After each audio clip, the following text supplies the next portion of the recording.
আসসালামু আলাইকুম প্রিয় বন্ধুরা, অনেক দিন পর আল্লাহর রহমতে আবার ভিডিও নিয়ে হাজির হলাম। কাজের ব্যস্ততার কারণে কিছুদিন ভিডিও আপলোড করতে পারিনি, তাই আশা করি তোমরা বুঝবে। আজ আমি আপনাদের সঙ্গে আমার এক ট্রেন যাত্রার অভিজ্ঞতা শেয়ার করতে চাই। জানালা দিয়ে বাইরে তাকালে আল্লাহর সৃষ্টির সৌন্দর্য চোখে পড়ছে। সবুজ ক্ষেত, নদীর ধারে ছড়ানো ছোট ছোট গ্রাম আর আকাশের শান্ত নীলিমা। প্রতিটি দৃশ্য মনে করিয়ে দেয় আল্লাহর করুণাময় সৃষ্টি এবং আমাদের জীবনের ক্ষণস্থায়ী সৌন্দর্যের কথা। প্রতিটি স্টেশন, প্রতিটি রেল লাইন যেন আল্লাহর এক নিখুঁত পরিকল্পনার গল্প বলছে।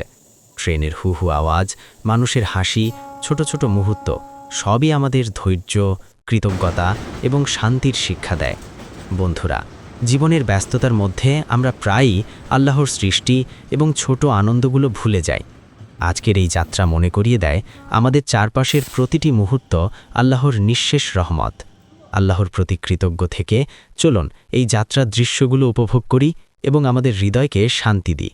আশা করি ভিডিওটি দেখলে তোমরা শান্তি অনুভব করবে। আল্লাহ রক্ষা করুক আমাদের। আমিন।